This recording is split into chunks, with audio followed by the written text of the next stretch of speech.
Subscribe now and press the bell icon. Never miss an update.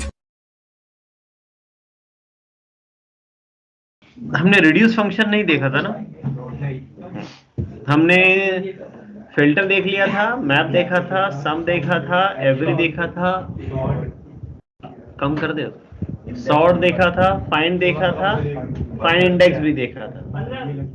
ठीक है, अभी हो जाएगी ठंडी शांत। बैठ तो सभी सीढ़ी चढ़ कर आया, इसलिए गर्मी लग रही है।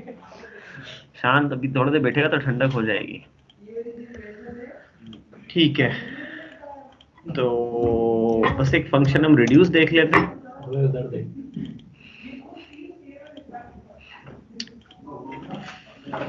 फिर हम आगे बढ़ जाएंगे। हाँ?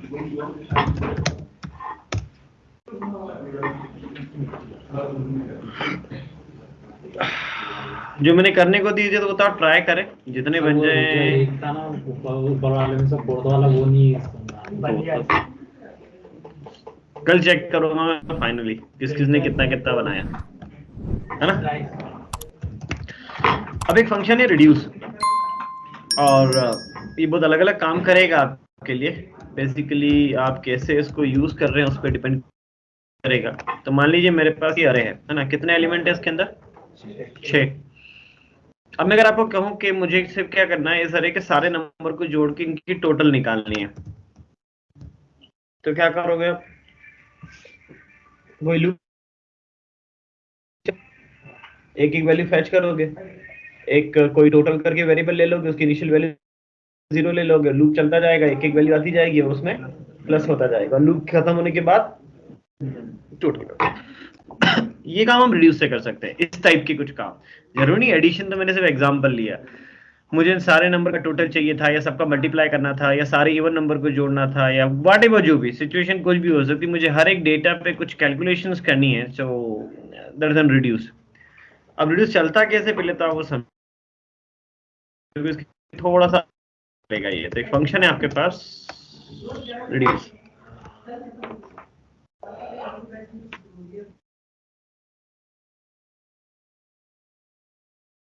जितने और ये सारे फंक्शन हाई ऑर्डर फंक्शन है, और आर्गुमेंट में क्या ले रहे थे? Call back function. ठीक है, अब रिड्यूस आपसे 2 आर्गुमेंट लेता है, ये थोड़ा सा अलग है। पहला आर्गुमेंट होता है एक कॉल बैक फंक्शन, और दूसरा आर्गुमेंट होता है इनिशियल वैल्यू। तो अगर मुझे इनिशियल वैल्यू क्या रखूंगा मैं? 0। अभी जो रिड्यूसर को जो कॉल बैक फंक्शन देना है, उसमें 2 चीजें होती हैं, 3 चीजें होती है basically, previous value, current value और करंट इंडेक्स, और फिर अरे भी। अगर आप चाहो तो 4 आर्गुमेंट भी दे सकते हो, राइट। हमारा तो अभी 2 से काम हो जाएगा।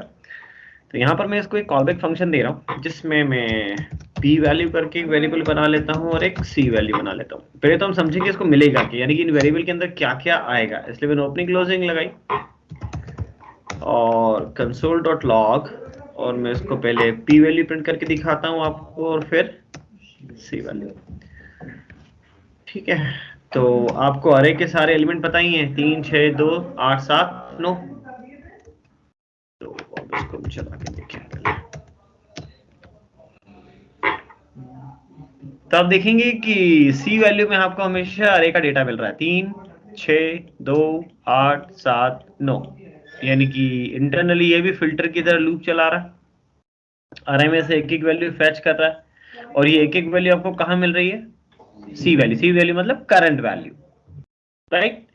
लेकिन पी वैल्यू की अगर हम बात करें, तो मैंने यहां से इनिशियल वैल्यू क्या भेजी थी? 0। पहली बार और बाद में हर बार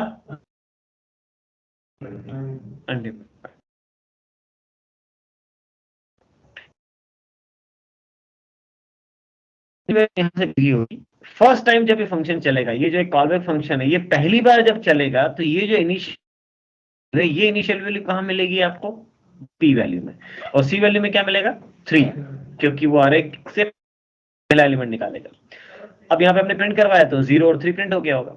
अब अगली बार जब चलेगा, अगली बार क्यों चलेगा? क्योंकि सी वैल्यू क्या हो जाएगी? 6। लेकिन अब अगली बार जब चलता है, तो इस पी वैल्यू को, यानी कि इनिशियल अगली बार सेंड नहीं करता, तो इसलिए हर बार आप देखो, हर बार क्या आ रही है? P value undefined undefined undefined. अब वो करना आपको यह है कि जब ये पहली बार चलता है, तो पी वैल्यू हमेशा क्या हो जाएगी? Initial value. लेकिन अगली बार के लिए पी वैल्यू क्या होगी वो आपको यहाँ से रिटर्न करवानी पड़ेगी। तो मान लीजिए आपको समझाने के लिए मैंने यहाँ से वैल्यू रिटर्न करवा दी, मैंने क्या किया, वही पी वैल्यू जो पहली बार आएगी वही की वही वैल्यू मैंने यहाँ से रिटर्न कर दी। तो आप सोचो कि फंक्शन पहली बार चल रहा है, इनिशियल वैल्यू कितनी है, 0, तो पहली बार जब चलेगा तो पी वैल्यू कितनी होगी, 0, सी वैल्यू 3।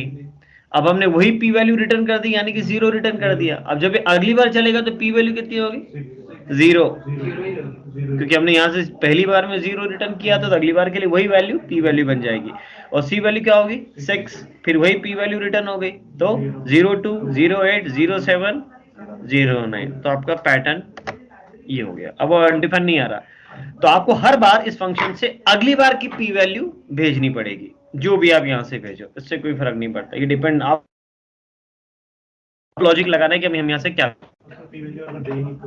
पी वैल्यू नहीं दोगे तो डिफाइन आ जाएगा। यहां से आपको हर बार अगली बार के लिए क्या पी वैल्यू होगी वो आपको यहां से सेंड करनी पड़ेगी। पहली बार तो वो इनिशियल वैल्यू सेंड करेगा, लेकिन अगली बार के लिए वो ये वैल्यू सेंड करेगा जो आप यहां से रिटर्न करोगे। बात आ गई समझ में? तो सवाल आता सर अब इससे हमारे एडिशन का क्या लेना देना? तो लेना देना ये है कि अगर आप यहां से सी वैल्यू प्लस करके रिटर्न करते तो अब आप सोचिए पहली बार ये फंक्शन चल रहा है, तो पी वैल्यू कितनी होगी, 0, सी वैल्यू 3, तो यहां से रिटर्न कितना होगा, 3 रिटर्न होगा। तो अगली बार जब चलेगा तो पी वैल्यू कितनी होगी, 3, सी वैल्यू 6, तो 3 और 6 9, अब पी वैल्यू कितनी होगी, 9, और सी वैल्यू 2, सो 9 और 2 11। अब अगली बार पी वैल्यू 11, फिर ये 8, तो इस तरीके से ये जुड़ता जा रहा है। लेकिन प्रॉब्लम ये है कि सर जब ये आखिरी बार चलेगा, आखिरी बार कब चलेगा, जो सी की वैल्यू क्या होगी, 9, तो उस वक्त जो ये रिटर्न होगा वो कहा जाएगा, क्योंकि अब तो लूप चलेगा ही नहीं आखिरी एलिमेंट के लिए। तो आखिरी बार जब वैल्यू रिटर्न होगी वो वैल्यू आपको इस वेरिएबल में मिल जाएगी जो आप यहाँ पे रिसीव करोगे, और आप टोटल प्रिंट कराओगे तो आपको अरे का टोटल मिल जाएगा। सो console.log टोटल। भले अभी प्रिंटिंग आपको नहीं भी करवानी, मैं तो सिर्फ समझा रहा था। तो ये आपके अरे का टोटल हो गया, एंड दैट इज 35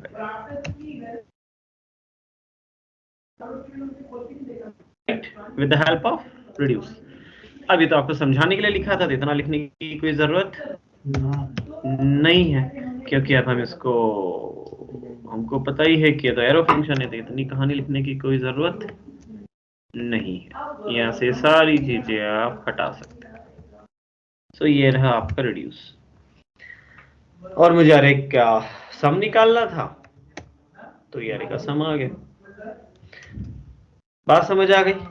अब जरूरी नहीं कि आपको सम ही निकालना हो, आपको अगर सबका मल्टीप्लाई करना होता तो इनिशियल वैल्यू 1 होती, और यहाँ पे आप इनिशियल वैल्यू 0 तो हो नहीं सकती मल्टीप्लाई करते वक्त, तो सब 0 हो जाएंगे।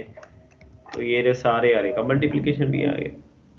कोई आपसे कहे कि नहीं मुझे तो अरे में से सारे इवन नंबर का ही सम चाहिए, सारे नंबर का सम नहीं चाहिए, सिर्फ इवन नंबर का सम चाहिए, तो यहाँ पे आप सी वैल्यू को चेक करोगे कि भैया सी वैल्यू जो है अगर वो क्या हो, इवन है। अगर वो इवन नंबर है तो तू इन दोनों को जोड़ना और रिटर्न करना, और अगर वो नहीं है तो जो पी वैल्यू आई थी वही की वही पी वैल्यू रिटर्न कर देना।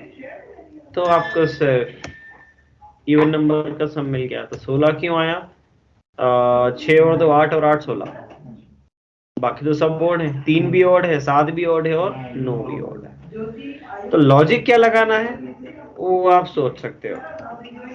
रिड्यूस का सीधा सा मतलब कि मुझे अरे के अंदर जो एलिमेंट्स हैं उन एलिमेंट्स पे कुछ कैलकुलेशंस करनी है।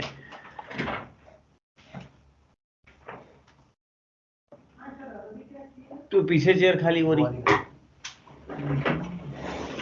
तो सभी को रिड्यूस फंक्शन समझ आ गया ना? जहां जरूरत पड़ेगी आपको करना क्या है, क्या लॉजिक लगाना है वो आप सोचोगे, लेकिन रिड्यूस से हम इस तरीके से कुछ भी कैलकुलेशंस करवा सकते हैं कि मेरे को अरे में से एक ही एलिमेंट निकालना है और कुछ कैलकुलेशंस करना है। थोड़ा खसको, एक तो तुम ढंग से नहीं बैठते हो, 3 3 3 3 बैठोगे तो यहाँ पे 12 तो यही आ जाओ आ जाओ। क्या क्या आपने कुछ स्काइप किया था? चटाई डालना पड़ेगा। ठीक है, तो रिड्यूस समझ आ गया सभी को, है ना? इतने फंक्शन तो एटलीस्ट सभी को आने चाहिए। Filter, map, some, every, find, find index, sort और रिड्यूस, तो इन सब की जरूरत हमको पड़ेगी। ठीक है, चलिए ओके। अब एक चीज जो आप पढ़ चुके हैं लेकिन थोड़ा सा रिवाइज कर ले, वर, लेट, कॉन्स्ट।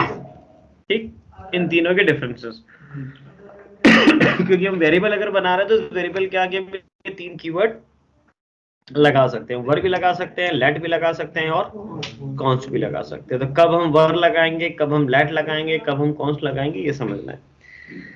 तो ये तो आपको पता है कि लोकल वेरिएबल और ग्लोबल वेरिएबल किसे बोलते हैं? लोकल वेरिएबल कौन से? जो फंक्शन के अंदर बनेंगे, और ग्लोबल जो फंक्शन के बाद, जिसका किसी स्पेसिफिक फंक्शन से कोई लेना देना नहीं है। तो अभी हम ग्लोबल की बात नहीं कर रहे अभी ना, अभी हम लोकल की बात कर रहे हैं। तो अगर आप एक फंक्शन बनाता हूं मैं यहाँ पे, मैंने यहाँ पर एक फंक्शन बना दिया और फंक्शन के अंदर अगर मैं कोई वेरिएबल बना रहा हूं पहले, so this is variable x 10। सो ये कौन सा वेरिएबल है? लोकल वेरिएबल है। अब ये फंक्शन के बाहर एक्सेस नहीं होगा, है local variable, right? But were keyword अगर आपने लगाया है तो इसका जो स्कोप होता है वो फंक्शन स्कोपिक होता है। इसका जो स्कोप होगा वो क्या होगा? फंक्शन। वर कीवर्ड लगाने का मतलब कि ये वेरिएबल का जो मेमोरी एलोकेशन हुआ है वो इस फंक्शन के लिए हुआ है, राइट? यानी कि इस फंक्शन के अंदर कहीं पर भी हम इस वेरिएबल को एक्सेस कर सकते हैं, फंक्शन के अंदर एक्सेस कर सकते हैं, फंक्शन के बाहर नहीं कर सकते, क्योंकि लोकल वेरिएबल है, सीधी सी बात। तो इसका मेमोरी एलोकेशन किसके लिए हुआ है? फंक्शन के लिए। ठीक है, अब मान लीजिए कि मैंने आपको इसको प्रिंट करके दिखाया, console.log, और x की वैल्यू हम प्रिंट करके देख लेते हैं। तो इस फंक्शन को अगर मैं कॉल कर लूं कितना प्रिंट हो जाएगा? 10। इसमें तो कोई सोचने वाली अभी तो बात है ही नहीं, x की वैल्यू 10 है तो 10 प्रिंट होगी। ठीक है, नाउ मैंने क्या किया कि यहाँ पर इस फंक्शन के अंदर एक ब्लॉक बना लिया। हम चाहते हैं इसे खाली ब्लॉक भी बना सकते हैं, या फिर हो सकता था आप यहाँ इफ लगा रहे तो एक इफ का ब्लॉक आ सकता है, स्विच का आ सकता है, किसी लूप का आ सकता है, फॉर, व्हाइल, डू व्हाइल का। लेकिन अभी मुझे कोई ऐसा स्पेसिफिक ब्लॉक नहीं बनाना था तो मैंने खाली ब्लॉक बना दिया। या बना सकते हैं, इसका कोई लेना देना नहीं है, लेकिन ये कहलाएगा एक ब्लॉक। लेकिन इस पर कोई कंडीशन नहीं है, इसका मतलब कि इसके अंदर जो कुछ भी लिखोगे वो तो रन होगा ही, राइट? ऐसा इफ लगा हुआ था ही नहीं कि ये कंडीशन सही होगी तो ही अंदर आना है। तो यहाँ पे कोड रन हो जाएगा। अब अगर मैं यहाँ पे एक वेरिएबल और बना लूं इस ब्लॉक के अंदर, और उसको भी मैंने नाम x दे दिया, और इस ब्लॉक के अंदर मैं इसको प्रिंट करके दिखाऊं कि इनसाइड ब्लॉक, थोड़ी आपकी मदद के लिए मैंने मैसेज भी दे दिया। तो यहाँ पर x की वैल्यू कितनी आएगी? 10 आ ही रही थी, अभी हमने चलाया था। यहाँ पे 10 आएगी कि 25 आएगी? 10 आएगी। और अगर मैं इस ब्लॉक के बाहर आके फिर से x को प्रिंट कर दूं तो, और बाहर वाले पे कितनी आएगी? बाहर वाले पे मतलब आप कहना चाहते हो 10, 25, 10 हाँ सभी 10, 25, 10 या और कोई कुछ? 10, 10, 10। ठीक है, तो कुछ दूसरी पार्टी के भी है ना, 10, 10, 10। ठीक है, तो बेसिकली दोनों फेल है, 10, 25, 25। अब ये क्यों हुआ ये मैं आपको समझा देता हूँ। आपने यहाँ पे एक वेरिएबल बनाया, राइट? किस नाम से? x नाम से। अब ये वेरिएबल क्योंकि वर लगाया आपने इसके आगे, इसका मतलब ये किसके लिए बन गया? इस ब्लॉक के लिए, यानी कि इस फंक्शन के लिए, इस पूरे फंक्शन के लिए। ठीक, अब अगर आप कहीं एक दूसरा ब्लॉक भी बनाते हो, ब्लॉक के अंदर ब्लॉक, और आपने इसके अंदर फिर से क्या बना लिया? एक वेरिएबल, तो x तो पहले से बन चुका है, दोबारा थोड़ी बनेगा। हाँ, सिर्फ वैल्यू ओवरराइड होगी, नया वेरिएबल नहीं बनेगा, राइट? यहाँ पर अगर आप वर नहीं भी लगाते तो भी कुछ फर्क नहीं पड़ता, और आपने लगा भी दिया तो जावास्क्रिप्ट उसको डिनाई कर देता है। हाँ ठीक है, लगे रहने, मुझे क्या फर्क पड़ता है, मैं दोबारा नया वेरिएबल थोड़ी बनाऊंगा। बन तो गया, वर का मतलब क्या है, ये कहाँ किसके लिए बनेगा, फंक्शन के लिए बनेगा, राइट। तो बन गया। तुम दोबारा भी वर लगा दोगे, इसका मतलब थोड़ी कि वो दूसरा एक को दो वेरिएबल बना देगा। एक ही फंक्शन के अंदर एक ही नाम के दो वेरिएबल तो हो नहीं सकते, तो वो वेरिएबल नहीं बना रहा, वो सिर्फ वैल्यू बदल रहा है। तो उसी x की वैल्यू 25 हो गई, तो यहाँ भी प्रिंट करोगे तो भी 25 ही आएगी, और यहाँ प्रिंट करोगे तो भी 25 ही आएगी। वेरिएबल तो एक ही है ना, अंदर बाहर से क्या फर्क पड़ता है। बात समझ आई। यहाँ नया वेरिएबल नहीं बन रहा, राइट। लेकिन इसी तरीके से हमारे पास एक और कीवर्ड होता है, लेट। लेट जो होता है वो फंक्शन के लिए नहीं बनता, ये ब्लॉक के लिए बनता है। तो अगर मैंने यहाँ पर y बनाया है, तो इस y की मेमोरी जो बनी है वो इस ओपनिंग क्लोजिंग के लिए बनी है, इस वाले ओपनिंग क्लोजिंग के लिए। तो आप बस वही काम जो हमने यहाँ किया, हम यहाँ करके देखें कि अगर मैं यहाँ पर y को प्रिंट करके देखूंगा, ये रहा y, कॉपी कर लो। मैंने बिल्कुल 80 जैसा वहां किया था वैसे ही मैंने यहाँ पर किया कि y की वैल्यू क्या कर दी 25, और मैंने उसको प्रिंट किया कि यहाँ पर फिर से y प्रिंट करके देखो, यहाँ प्रिंट करके देखो। तो यहाँ कहानी बदल जाएगी, क्योंकि जब आपने यहाँ y बनाया ये वाला वेरिएबल, तो ये y किसके लिए बना, इस ब्लॉक के लिए। लेकिन जब आपने यहाँ पर फिर से लेट y बना दिया, तो y जो लेट है ये ब्लॉक के लिए बनता है। तो यहाँ पे एक नया वेरिएबल बन जाएगा y वाला, सिर्फ इस ब्लॉक के लिए। तो यहाँ पर y की वैल्यू 25 आएगी, और जैसे आप इस ब्लॉक से बाहर आए, ये वाला वेरिएबल डिस्ट्रॉय हो जाएगा, और बाहर वाला y तो 10 है। तो जो आप बोल रहे थे ना 10, 25, 10, वो लेट के केस में आएगा, न कि वर के केस में। सो ब्लॉक के बाहर वाला y 10 है, अभी भी 10 है, अंदर वाला 25 है, that's a different case. So let के लिए जो मेमोरी एलोकेशन होता है वो ब्लॉक के लिए होता है, न कि पूरे फंक्शन के लिए। तो जितने भी नेस्टेड ब्लॉक आप ओपनिंग क्लोजिंग लगाते जाते हो, हर के अंदर आप नए नए वेरिएबल बना सकते हो, क्योंकि हर वेरिएबल अपने ब्लॉक का होगा। ब्लॉक के बाहर आए वो वेरिएबल खत्म। लेकिन वर बनाओगे तो वर तो ग्लोबल है, राइट। और जब एक फंक्शन बन चुका है एक वेरिएबल, तो दोबारा वो नए वेरिएबल नहीं बनाएगा। बात समझ आ गई। वर फंक्शन स्कोपिक होगा, जबकि लेट आपका ब्लॉक स्पेसिफिक होगा। तो ये y इस ब्लॉक का है और ये y इस ब्लॉक का है। लेकिन अब आप इस ब्लॉक के अंदर अगर y नाम का वेरिएबल है, तो चाह के भी आप ये वाला y यूज नहीं कर सकते हैं। अब आप सोचो सर मुझे यहाँ पे y प्रिंट करवाना और उसकी वैल्यू 10 आनी चाहिए, तो कभी नहीं आएगी। आप इस वाले y को आप यहाँ पे एक्सेस नहीं कर सकते, क्योंकि इसके बाद खुद का y है। अगर ये नहीं होता यहाँ पे, हाँ ये नहीं तो फिर 10 ले लेगा, फिर तो ले लेगा ना, फिर क्या दिक्कत है, फिर तो वो अपने ऊपर वाले से y ले लेगा। लेकिन जब इसके बाद खुद का y है, कोई सी भी लैंग्वेज हो, ये बात ध्यान रखना कि अगर एक ही नाम के दो वेरिएबल होते हैं, लोग खुद के एनवायरनमेंट में और बाहर के एनवायरनमेंट में, तो प्रायोरिटी किसको मिलेगी, खुद के एनवायरनमेंट को। बाहर वाले को प्रायोरिटी नहीं मिलती, कभी नहीं मिलती, किसी भी लैंग्वेज में, राइट। कोई डाउट। तो अगर इस ब्लॉक के पास अपना y है, तो वो इस y को प्रायोरिटी नहीं देगा। ये नहीं होता तो दे देता, कोई दिक्कत नहीं। इसको मैं आपको नॉर्मल एग्जांपल से समझाता हूं, है ना। क्या नाम है, आशुतोष। यहाँ फैमिली के साथ रहते हो या भाई के साथ रहते हो, ठीक है। मान लो कहाँ से हो, झांसी। तो झांसी में जो घर है तुम्हारा, है ना, उसके बगल में कोई तुम्हारी एज का लड़का है, भाई चाचा का क्या नाम है, अवनीश। है ना। तुम्हारे घर में कोई अवनीश नहीं है ना, ठीक है ना। बात समझ लेना आप, इनके घर में कोई अवनीश नहीं है, लेकिन बगल में चाचा का लड़का अवनीश है। तो चाचा का लड़का, इसका मतलब मम्मी पापा घर के सारे मेंबर पहचानते हैं अवनीश को, है ना, ठीक है।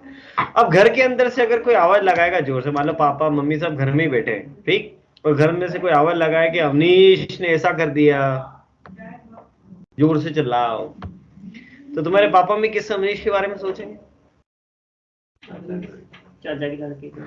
ठीक, क्योंकि घर में तो कोई अवनीश नहीं, तो बाहर वाले को प्रायोरिटी मिलेगी, क्योंकि उनकी नजर में तो अवनीश वही है, ठीक। अब तुम्हारा नाम क्या है? आशुतोष। अब अगर एक गड़बड़ होती कि तुम्हारे बगल में कोई एक आशुतोष और होता, भले वो तुम्हारा रिलेटिव नहीं है, शर्मा जी हैं, आशुतोष शर्मा, उनका छोरा, शर्मा जी का छोरा एक और है, उसका नाम भी क्या है और तुम्हारा नाम भी क्या है। अब घर के अंदर से किसी ने जोर से आवाज लगाई, पापा मम्मी घर पे ही हैं, कि आशुतोष ने ये कर दिया, तो मुझे बता, पापा मम्मी तुम्हारे बारे में सोचेंगे कि शर्मा जी के छोरे के बारे में सोचेंगे? जबकि दोनों का नाम आशुतोष है, तो पहली प्रायोरिटी तुम्हारे मम्मी पापा किसको देंगे, तुमको या शर्मा जी के छोरे को? बस लोकल को प्रायोरिटी मिलेगी। ऐसा थोड़ी कि नाम आशुतोष का आ रहा कि आशुतोष ने ये कर दिया तो पापा खड़े हो गए और शर्मा जी का छोरा गिर गया। अरे पहले तुम्हारा छोरा भी तो नाम वही है, तो पहली तो प्रायोरिटी अपने छोरे को मिलेगी ना, नाम सेम है।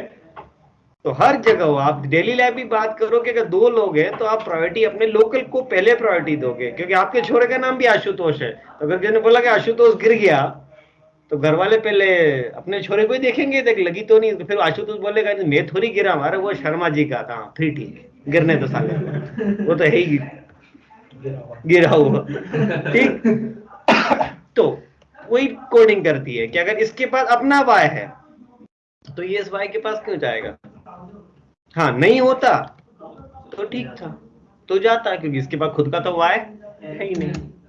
सो वर अगर आप बना रहे हो तो वर फंक्शन के लिए मेमोरी बनाएगा, जबकि लेट ब्लॉक के लिए बनाएगा। अब आप इसको यूज कहां करोगे? ब्लॉक स्पेसिफिक वेरिएबल चाहिए आपको। जैसे आप लूप लगाते हो, अगर आपने लेट नहीं पढ़ा अभी तक, तो हम जब भी लूप लगाते थे या कोई इफ एल्स लगाते थे तो वहां पे हम वेरिएबल ले लेते हैं। तो अगर आप y नाम का वेरिएबल लेते हो या किसी भी नाम का और उसको वर से बनाते हो, तो प्रॉब्लम ये होती है वो लूप तो खत्म हो जाता है, बट वो वेरिएबल फिर भी एग्जिस्ट करता है, जिसकी कोई जरूरत नहीं है। तो आप कोशिश करें कि आप उसको किससे बनाएं? लेट से। तो लूप चलेगा, वेरिएबल बनेगा, लूप खत्म, वेरिएबल खत्म, क्योंकि ब्लॉक से जैसे बाहर आओगे तो वेरिएबल डिस्ट्रॉय हो जाएगा। या फिर और कोई स्पेसिफिक नीड है कि मुझे कोई वेरिएबल ऐसा चाहिए जो सिर्फ इसी ब्लॉक के अंदर चाहिए, मुझे ब्लॉक के बाहर नहीं चाहिए, तो वो किससे बनेगा? आपका लेट से बनेगा। और वर का मतलब क्या? लेट के थ्रू ग्लोबल वेरिएबल नहीं बन सकते ना, क्यों नहीं बन सकते? हेलो हेलो,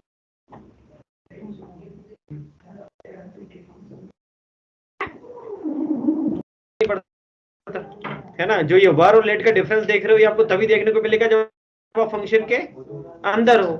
हवा में क्या फर्क पड़ता है? यहां तक से वेरिएबल बनाओ तो ये ग्लोबल है, और लेट से बनाओ कोई फर्क नहीं पड़ेगा। ग्लोबल वेरिएबल को क्या फर्क पड़ना है, ये तो किसी ब्लॉक में है ही नहीं। तो आप वर से बनाओ तो भी वो ग्लोबल वेरिएबल है, लेट से बनाओगे तो भी वो ग्लोबल वेरिएबल है, कोई फर्क नहीं पड़ने वाला। तो अगर हम इनके डिफरेंस की बात करें तो डिफरेंस का कंसेप्ट कब समझ में आएगा? जब आप लोकल के अंदर आओगे, क्योंकि ये स्कोप की कहानी फंक्शन के अंदर ही है, बाहर तो आप ग्लोबल हो, वहां तो स्कोप है ही नहीं कोई सा भी। वर से बनाओगे तो भी ग्लोबल है, लेट से बनाओगे तो भी ग्लोबल है। और कांस्टेंट बना देगा, ये वैल्यू बदलने नहीं देगा, लेकिन ये चलेगा लेट की तरह। हाँ, कॉन्स्ट भी क्या होता है? ब्लॉक स्पेसिफिक होगा, न कि फंक्शन स्पेसिफिक। ये ध्यान रखना है आपको। कॉन्स्ट में बस ये कि आपने एक बार वेरिएबल ले लिया, कॉन्स्ट करके आपने एक वेरिएबल बना लिया A45, तो कहीं पर भी अगर आप चेंज करने की कोशिश कर रहे हो कि सर मैं इसको चेंज करता हूं, तो वो चेंज नहीं करने देगा। वो आपको एरर दे देगा कि भाई नहीं, इसको बदल नहीं सकते तुम। ये क्या है? कांस्टेंट है, आपने इसकी वैल्यू एक बार जो दे दी वो दे दी, अब आप इसको बदल नहीं पाओगे। तो कॉन्स्ट सिर्फ कांस्टेंट के लिए हम यूज करते हैं जहां पर हमको फिक्स वैल्यूज चाहिए, लेकिन आपको समझना ये है कि चलेगा किसकी तरह? लेट की तरह। कॉन्स्ट ब्लॉक स्पेसिफिक होगा, न कि फंक्शन स्पेसिफिक। ठीक, चलिए अब आपको एरर फाइंड आउट करनी है कि छोटे सी एक एक्सपेरिमेंट कर लेते हैं और आपको समझाना है कि वो एरर क्यों दे रहा है।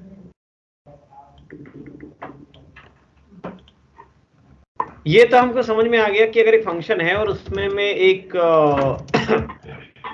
वर बना रहा हूं और नीचे भी मैं एक उसी नाम से वर बना रहा हूं, तो कोई एरर नहीं है। और ये दो अलग अलग वेरिएबल नहीं है, ये एक ही है।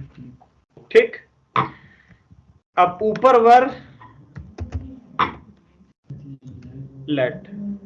तो ये दो अलग अलग वेरिएबल है, वो x फंक्शन का है, ये x इस ब्लॉक का है, ठीक। या फिर दोनों लेट, कोई दिक्कत नहीं। ऊपर वाला x ऊपर वाले ब्लॉक का है, अंदर वाला x, लेकिन जैसे ही मैं ऊपर लेट और अंदर वर लिख देता हूं तो ये एरर दे देता है। ऐसा क्यों?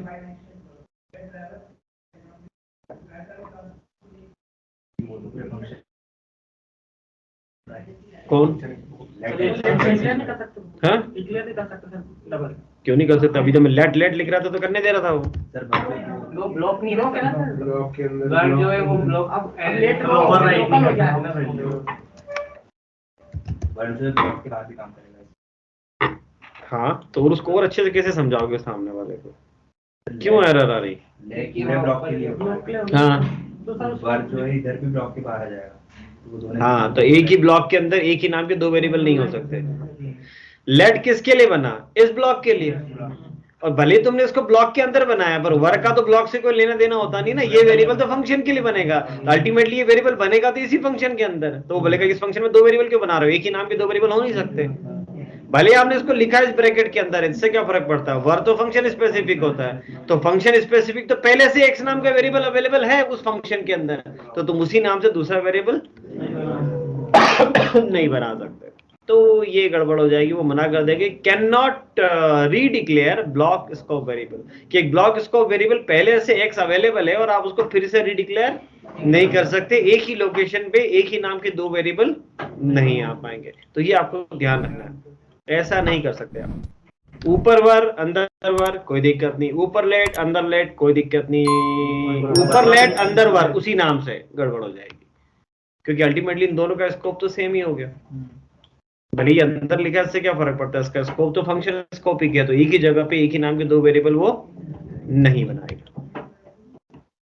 ठीक, कोई डाउट? ऑनलाइन पेज ऊपर वर अंदर लेट हो जाएगा। हाँ, ये फंक्शन के लिए बन गया और ये ब्लॉक के लिए बन गया, इसमें क्या दिक्कत है? कोई दिक्कत नहीं। ऊपर लेट अंदर लेट भी हो जाएगा, कोई दिक्कत नहीं, लेकिन ऊपर लेट और अंदर वर उसी नाम से ये नहीं होता। ऊपर अगर कॉन्स्ट कर दे, अंदर लेट कर ले, नीचे लेट कर दो कॉन्स्ट, अंदर लेट कर दो। ये मैंने क्या बोला, कॉन्स्ट कैसे चलता लेट की तरह। तो यहाँ पर ये वाला एक्स नाम का वेरिएबल पूरे फंक्शन के लिए बन गया, अब आपने फिर यहाँ वर लगा दिए, फिर बनना है तो ये तो नहीं चलेगा। हाँ, लेट लगा दोगे तो कोई दिक्कत नहीं, ये तो इस ब्लॉक के लिए बना, बाहर वाले से कोई लेना देना है नहीं उसमें। ये कहानी आपको याद रखनी है, इसको मैं ऐसा एरर बना के छोड़ देता हूँ, ज्यादा लिख नहीं रहा इसके अंदर में, ठीक है। अब एक अजीब सी कहानी समझना है आपको, बस ये छोटी छोटी बातें जो याद रखनी है। आप ही बताओगे मेरे को सॉल्यूशन। एक वेरिएबल बनाया मैंने, ग्लोबल है, कोई फंक्शन नहीं बना रहा मैं, और मैंने console.log लिखा क्या, नम, कितना प्रिंट होगा? 25, है ना। सारे आंसर याद रखने अब आपको। ये प्रिंट हो गया 25, ठीक। लेकिन अगर मैं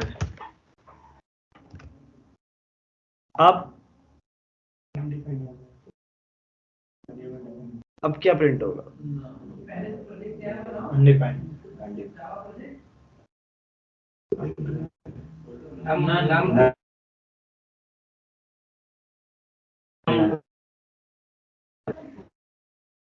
NaN तो तब आता जब आप किसी स्ट्रिंग को नंबर में कन्वर्ट करने की कोशिश करते हो, तब नेन आता। अभी अनडिफाइंड आएगा। अनडिफाइंड का मतलब क्या होता है? अनडिफाइंड का मतलब होता है कि वेरिएबल तो है, उसके अंदर कुछ है नहीं, दिस इज। और ऐसा हुआ तो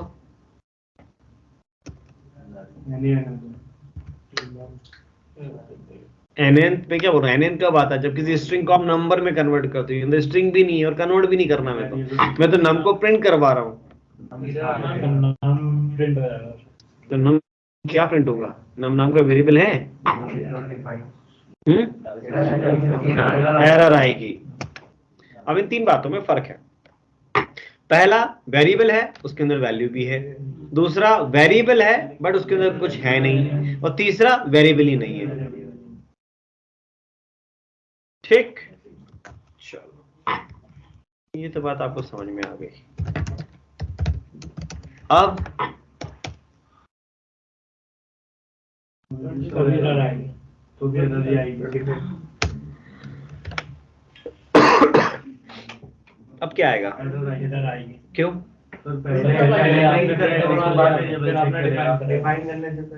डिफाइन करने से पहले क्योंकि जब ये लाइन रन होगी तब तक तो वेरिएबल बना ही नहीं है। ठीक है, और कोई ऑप्शन? यही होगा। हाँ, तो आप जितना अभी तक आपने लैंग्वेजेस को पढ़ा है उसके हिसाब से आपने बिल्कुल सही बोला कि ये लाइन जब रन होगी तो नम नाम का वेरिएबल एग्जिस्ट ही नहीं करता होगा, क्योंकि वो लाइन तो नीचे है। आप पहले प्रिंट करवा रहे हो फिर वेरिएबल बना रहे हो। तो उस पॉइंट ऑफ व्यू से आपने बिल्कुल सही बोला, कोई गलत नहीं बोला। लेकिन अब जावास्क्रिप्ट के हिसाब से ये कोड गलत हो जाएगा आपका आंसर, है ना? 25 तो किसी कीमत पे नहीं आएगा, है ना? हाँ, ठीक है। तो अब इसको हम चला के देखते पहले कि क्या आने आता है इससे। जब मैंने इसको चलाया तो यहाँ पर आया अनडिफाइंड। क्या आया? अब सवाल ये है कि अनडिफाइंड का मतलब होता है कि वेरिएबल तो है बट वो डिफाइंड नहीं है। तो सवाल आता है, सिर्फ वेरिएबल हो कैसे सकता है? अभी तो ये वाली लाइन चल रही है, यहां तक तो वो आया ही नहीं, तो अनडिफाइंड नहीं आना था। कौन सी एरर आनी थी? ये वाली एरर आनी थी कि num is not defined. But ये तो कह रहा है क्या? ऐसा क्यों? तो नीचे वेरिएबल, तो ऐसा इसलिए बोल रहा है क्योंकि आपको थ्योरी समझनी है कि इसका मेमोरी मैनेजमेंट कैसे होता है आपका। यहाँ पे अब आपके पास कंसेप्ट आएगा होस्टिंग का। होस्टिंग का सीधा कंसेप्ट है कि डिक्लेरेशन बिफोर एग्जीक्यूशन। अगर छोटे से में समझे तो जावास्क्रिप्ट थोड़ा अलग तरीके से चलता है। जावास्क्रिप्ट क्या करता है कि दूसरी प्रोग्रामिंग लैंग्वेजेस में क्या होता है, जब आप प्रोग्राम को रन करते हो तो जैसे जैसे प्रोग्राम रन होता जाता है वैसे वैसे वेरिएबल बनते जाते हैं और प्रोसेस होती जाती है। लेकिन जावास्क्रिप्ट के अंदर होस्टिंग होती है। होस्टिंग का कंसेप्ट ये कहता है कि जावास्क्रिप्ट का प्रोग्राम जब आप रन करते हो, एक मिनट, हेलो, हाँ,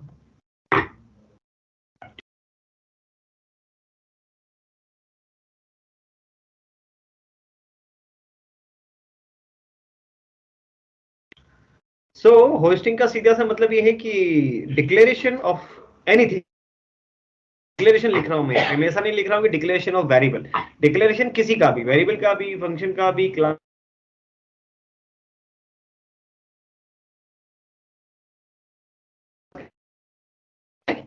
पहले। अब जावास्क्रिप्ट में होता है कि जब आप इस प्रोग्राम को रन करते हो तो ये रन बाद में करता है। पहले देखता है कि इस पूरे प्रोग्राम में कौन कौन से वेरिएबल बनाने हैं। मेरे को रन नहीं कर रहा अभी, हाँ, अभी इसीलिए इस पूरे प्रोग्राम के अंदर झांकेगा कि कहाँ पे कौन कौन से वेरिएबल बनाने हैं। तो उसको पता लग गया कि यहाँ पे आपने क्या लिखा हो, राइट? तो ये वेरिएबल बना देगा, बट उसमें ये वैल्यू नहीं डालेगा। वैल्यू तब डालेगा जब ये लाइन चलेगी, जब ये लाइन एग्जीक्यूट होगी तब उस वेरिएबल के अंदर वैल्यू जाएगी। बट ये वेरिएबल पहले ही बना चुका होता है कोड को एग्जीक्यूट करने से भी पहले, और जब आप ये चलाओगे तो अनडिफाइंड तो बोलेगा ही। आ गई बात समझ में? होस्टिंग का मतलब समझ में आया? डिक्लेरेशन किसी भी वेरिएबल का या फंक्शन का या क्लास का एग्जीक्यूशन से पहले ही। ये जावास्क्रिप्ट इंटरनली मेमोरी ऐसे मैनेज करता है। लेकिन अब यहाँ पे कहानी समझने की, सर अगर यहाँ पर एक फंक्शन होता fun1 और यहाँ पर एक x नाम का वेरिएबल होता, अब होस्टिंग के हिसाब से x नाम का वेरिएबल कब बनेगा? हाँ, जब आप चलाओगे ना, अब भी यहाँ पर आप उल्टा कोड लिख सकते हो कि यहाँ पे आप console.log में क्या लिख दो, एक्स अनडिफाइन आएगा। यहां पर वो क्या करता है, जब प्रोग्राम आप स्टार्ट करोगे तो वो सिर्फ नम नाम का वेरिएबल बनाएगा, क्योंकि पूरे प्रोग्राम में ग्लोबल वेरिएबल ढूंढता है पहले वो। ग्लोबल वेरिएबल कौन सा है, नम। जब आप फंक्शन को कॉल करते हो, जैसे आपने इस फंक्शन को कॉल किया, तब ये फंक्शन को कॉल नहीं करेगा, पहले उसका कोड नहीं चलाएगा, पहले उसके अंदर देखेगा कौन कौन से वेरिएबल बनाने भैया, और वेरिएबल बना के रखेगा, फिर कोड चलाएगा। यानी कि यहां पर भी क्या आने वाला है, अनडिफाइंड। So, अगर आप इसको चलाएंगे तो ये रहे 2 अनडिफाइंड। तो फंक्शन के केस की कहानी अलग है। बात समझ में आ गई। इसीलिए कभी भी अगर आप वेरिएबल बना रहे हो, वर से, ग्लोबल वेरिएबल की अगर हम बात करें या लोकल की बात करें, कि वर से आपने कोई वेरिएबल बनाया और उसको बनाने से पहले भी अगर आप प्रिंट करोगे तो वो आपको क्या दे देगा, अनडिफाइंड। ये सिर्फ होस्टिंग को समझाने के लिए, हम करेंगे नहीं, वेरिएबल बनेगा तो ही यूज करेंगे, लेकिन समझना है कि होस्टिंग काम कैसे करती है। लेकिन ये नियम बदल जाएगा अगर आपने यहाँ लेट लगाया होता तो। लेट में कहानी बदल जाती है, क्योंकि लेट में वो अनडिफाइंड नहीं डालता उसके अंदर। वर अगर आपने लगाया तो होस्टिंग करते वक्त वो नम नाम का वेरिएबल बनाएगा और नम नाम के वेरिएबल के अंदर अनडिफाइंड डाल के रख देगा। तो आप जब भी आप उसको एक्सेस करोगे अनडिफाइंड आएगा, लेकिन लेट में वो ऐसा भी नहीं करता। और इसकी वजह से जब आप इस लेट में ऐसा करने की कोशिश करोगे तो वो बोलेगा भाई एरर। लेकिन वो ये नहीं बोल रहा कि नम नहीं है, वो बोल रहा नम तो है बट मैं यूज नहीं करने दूंगा, पहले उसको इनिशियलाइज करो। तो इस केस में एरर आएगी। लेट और कॉन्स्ट के केस में एरर आएगी अगर आपने उसको पहले यूज कर लिया तो, क्योंकि ये अनडिफाइंड से इनिशियलाइज नहीं करता। ये सिर्फ मेमोरी बना के छोड़ देता, उसके अंदर अनडिफाइंड भी नहीं रखता। तो फिर आपका जावास्क्रिप्ट का एनवायरनमेंट आपको रन करने नहीं देगा, वो बोलेगा पहले इनिशियलाइज करो फिर मैं यूज करने दूंगा। तो कोई होस्टिंग के हिसाब से आपसे डिफरेंस पूछ सकता है, पहले वो नॉर्मल पूछ सकता है इंटरव्यू में कि वर लेट कॉन्स्ट में क्या डिफरेंस होता है, तो आप वो वाले डिफरेंसेस बताओगे कि वर क्या होता है, फंक्शन स्पेसिफिक होता है, लेट ये होता है, कॉन्स्ट ये होता है। फिर वो ये भी घुमा फिरा के पूछ सकता है कि अगर होस्टिंग के हिसाब से मैं सोचूं तो कोई डिफरेंस होता है, तो आपको उसको बताना है कि हाँ सर होता है। कि होस्टिंग के हिसाब से अगर हम सोचें तो जैसे ही हम वर बनाएंगे तो वो उसके अंदर अनडिफाइंड रखेगा, तो हम उसको पहले भी अगर यूज करेंगे तो हमको अनडिफाइंड मिलेगा। बट लेट और कॉन्स्ट के केस में हमको एरर मिलेगी, वो हमको एक्सेस नहीं करने देगा, क्योंकि जब तक आप इनिशियलाइज नहीं करोगे तब तक वो यूज करने नहीं देगा। बात समझ आ गई। इसकी कोई बहुत ज्यादा प्रैक्टिकल नीड नहीं है, लेकिन क्योंकि ये कंसेप्ट है तो इंटरव्यू में तो कोई ना कोई आपको उलझाएगा इसमें। सर फेडेरो फंक्शन कॉल नहीं होता ना पहले, हैं? फेडेरो फंक्शन बनाते हैं उसके पहले वो कॉल नहीं होता, जैसे फंक्शन होता है। अब देखो, अब ये तो हमने होस्टिंग वेरिएबल के केस में समझी। अब अगर मैं यहाँ पे एक काम करूं, मैंने यहाँ पर क्या बनाया, एक फंक्शन, और यहाँ पे console.log में मैंने सिर्फ हेलो हेलो हेलो हेलो। अब ये कहानी तो आपको पता है कि फंक्शन बनाने के बाद मैं इसको कॉल कर सकता हूं, ठीक? तो होगा क्या, कॉल हो जाएगा। अब मैंने यहां पर भी उल्टा सोचा, ये काम करें, फंक्शन को पहले कॉल कर लें बनाने के। तो अब यहां समझना है कि फंक्शन की होस्टिंग और अलग तरीके से चलती है। फंक्शन जब आप करते हो तो ये क्या करेगा, वही कहानी करेगा, क्यों चेक करेगा कि कौन कौन सी चीजें डिक्लेयर कर रहे हो आप, तो उसको पता लग गया कि भाई आप एक फंक्शन बना रहे हो, ठीक? तो इस केस में ये वेरिएबल भी बनाएगा और इसके अंदर पूरा फंक्शन असाइन भी करेगा।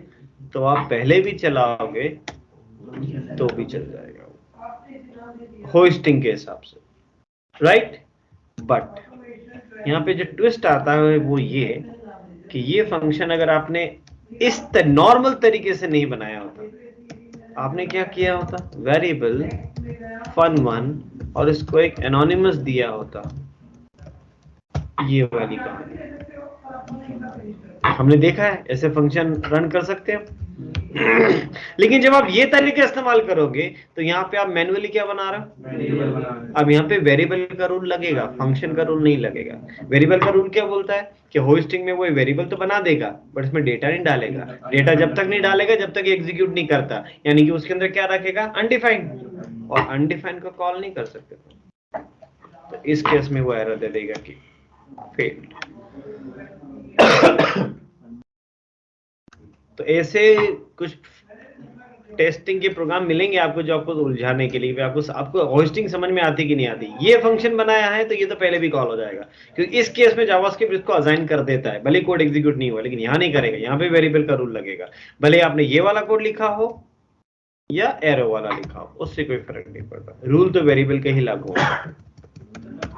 तो अगर आपने एरो भी बनाया है तब भी वही रूल लागू होगा, वो मना कर देगा नहीं आप नहीं चला सकती, क्योंकि उसमें अनडिफाइंड है, अनडिफाइंड को कॉल नहीं कर सकते आप। बात समझ आ गई? ठीक, तो ये थोड़ा सा पढ़ें तो हो सकता है अलग अलग साइट से आपको अलग अलग टाइप की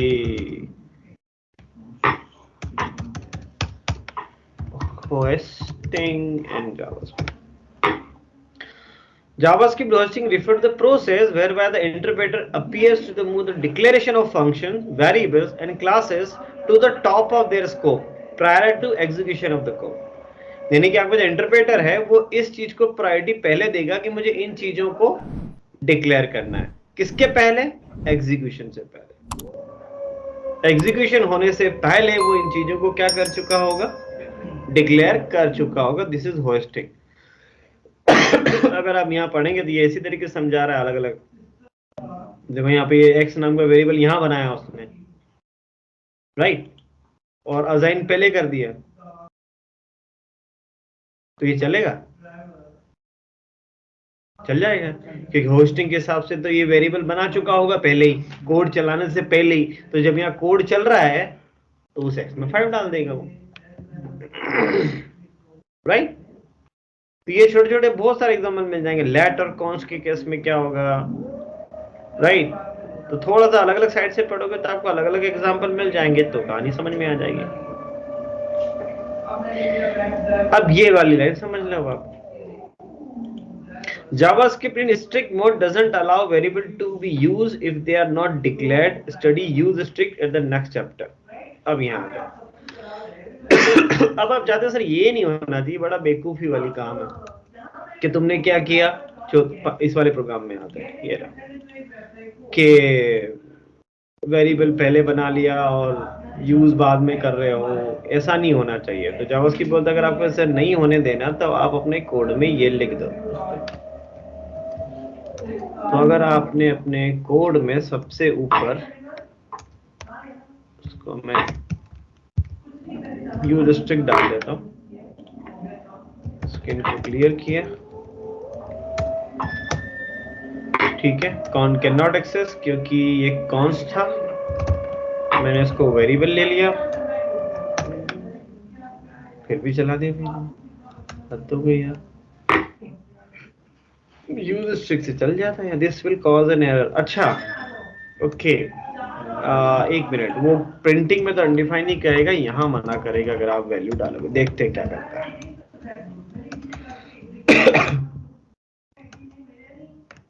चेंज करके सेव नहीं किया था क्या?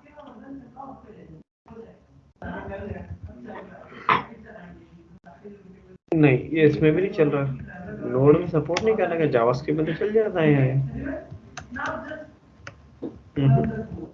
यूज स्ट्रिक्ट लिख देते हैं तो this will cause an error. ये ठीक है, वो एरर देता है कि आप ऐसा नहीं कर सकते। Also cause an error before while declaration. एक मिनट, ये वाली कहानी चलाएं तो इसमें एरर देगा तो कोई मतलब नहीं है। बिना डिक्लेरेशन के वो चलाने नहीं देगा, लेकिन अगर ये डिक्लेयर कर रखा है वर्ड से तो फिर वो चला रहा है उसको। ये वाली प्रॉब्लम सॉल्व नहीं कर रहा है। वो तो बिना यूज स्ट्रिक्ट के भी ऐसे ही एरर देगा। नहीं, उसमें नहीं देता। फिर अगर आप ऐसे लिख दोगे ये तो वर ही मानेगा इसको। अगर आप वर कीवर्ड लगाना जरूरी नहीं होता आपके जावास्क्रिप्ट के अंदर। अगर आप ऐसा लिख दोगे तो बाय डिफॉल्ट इसको वर ही मानेगा और उसके अंदर वैल्यू डाल दे। नहीं, अनडिफाइन नहीं रहेगा, 23 डाल दे। ऊपर अनडिफाइन आएगा, नीचे देखो इसको चलाओगे तो नहीं। अब यहाँ पे क्या हुआ, आप ही ले लो। यहाँ पे एरर क्यों दी? क्योंकि वर लगा हुआ नहीं था। तो अब यहाँ पे वेरिएबल तभी बनेगा जब ये लाइन एग्जीक्यूट होगी। ऊपर यूज स्ट्रिक्ट रखा था और नीचे वाले तो ये वाली लाइन अगर आप नॉर्मल केस में चला रहे हो तो नॉर्मल केस में ये वाली लाइन चल जाएगी, लेकिन आप चाहते हैं नहीं वेरिएबल जब तक यूज नहीं होना चाहिए, जब तक आप डिक्लेयर ना करो, तो फिर आपको यूज स्ट्रिक्ट लगाना पड़ेगा, नहीं तो ये लाइन चलती है। ठीक है, तो यूज स्ट्रिक्ट की हमें कभी बेसिकली कोई जरूरत है नहीं, क्योंकि हम ऐसा करते नहीं बेसिकली कि हम वेरिएबल डायरेक्ट बना लें। हम वरी लगाएंगे, लेट लगाएंगे या कॉस्ट लगाएंगे।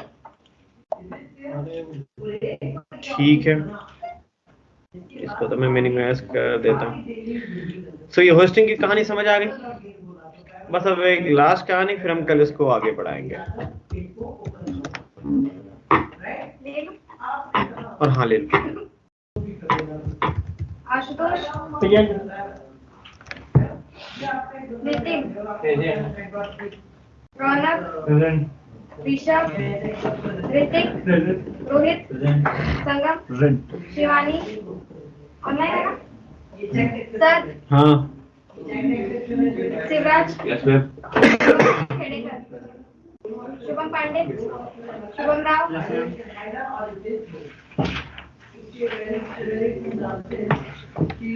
यश, योगिता, जयश्री। ठीक ठीक, इधर इधर इधर। अब आपको समझना एक छोटा सा ऑपरेटर है रेस्ट। अब रेस्ट ऑपरेटर सिंपल सी कहानी है कि अगर आप एक फंक्शन बना रहे हो और आपको क्या चाहिए, मुझे चाहिए कि मैं इस फंक्शन को, जैसे हमको पता है कि फंक्शन को हम आर्गुमेंट भेज सकते हैं, तो अगर मैं यहाँ 2 लिख रहा हूँ इसका मतलब 2 आर्गुमेंट, 3 लिखूंगा तो 10 लिखूंगा तो, लेकिन मुझे ऐसा चाहिए कि कितने भी आर्गुमेंट ले ले, जितने में देना चाहो, तो वो रेस्ट होता है। रेस्ट का मतलब कि यहाँ पर आप जब आर्गुमेंट लो तो 3 बिंदी और जो भी वेरिएबल का नाम दे, ये कहलाता है आपका कौन सा ऑपरेटर? Rest operator. अब होगा कुछ नहीं, ये उसको अरे बना देता है, तो console.log में इसको मैं प्रिंट करके दिखा देता हूँ। तो जब आप फंक्शन कॉल करोगे तो ये आपके ऊपर डिपेंड करता है। आपने एक बार कॉल किया, डेटा ही नहीं भेजा, दोबारा आपने कुछ 4 नंबर भेज दिए, फिर मैंने यहाँ पे कुछ जो आपकी इच्छा हो, तो उसको कोई फर्क नहीं पड़ता। आप जो भी डेटा भेजोगे वो उसको एक्चुअली अरे में कन्वर्ट कर देगा। डेटा एक कीवर्ड है?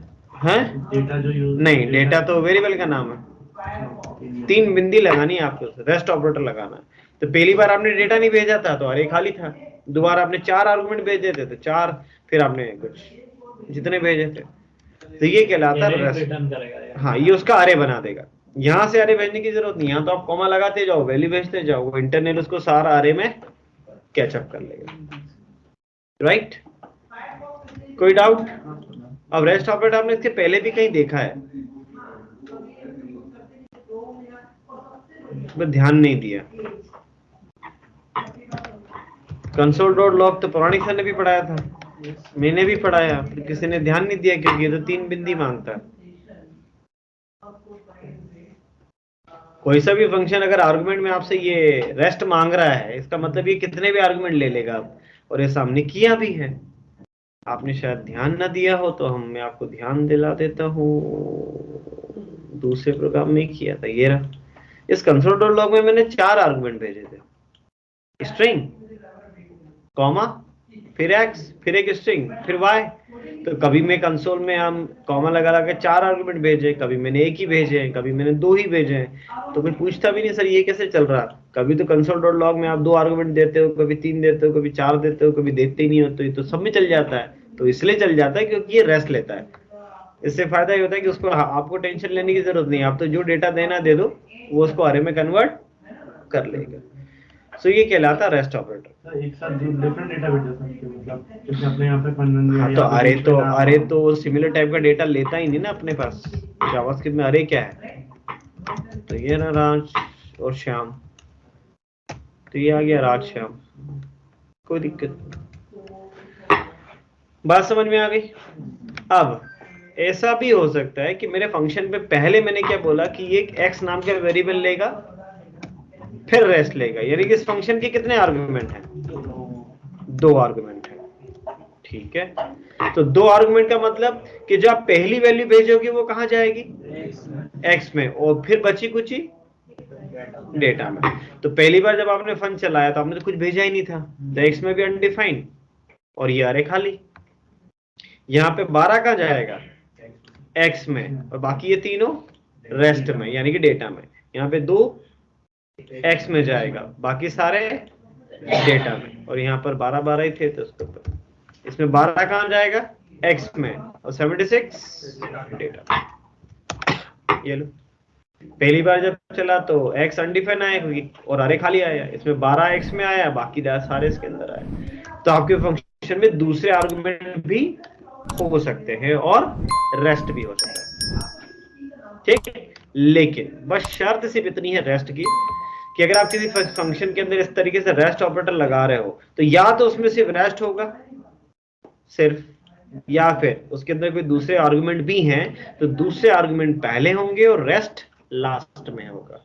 ऐसा नहीं हो सकता कि तुमने रेस्ट के बाद एक वेरिएबल ले लिया, क्यों? कंफ्यूज हो जाएगा कि रेस्ट कहाँ तक खत्म, उसको क्या पता।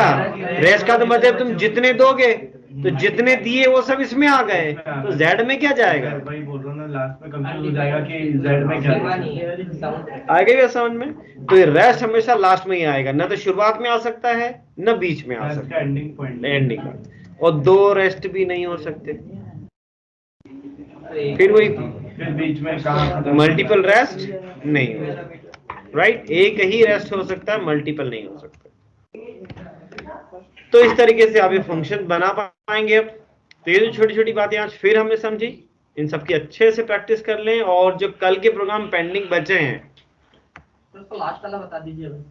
नहीं, वो कल ही बताऊंगा मैं, आज और कोशिश करो, मेरे बताने से तो कहानी खत्म हो जाएगी। वाला हो ही नहीं लगा, कौन सा वाला? लास्ट वाला से डिलीट वाला समझ नहीं आ रहा, बाकी हो गया।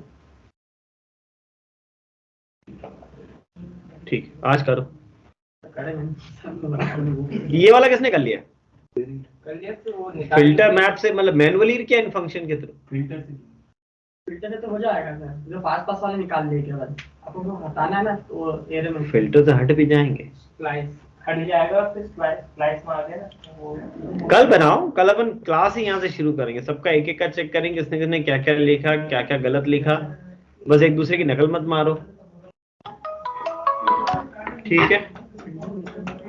चलो, Subscribe now and press the bell icon.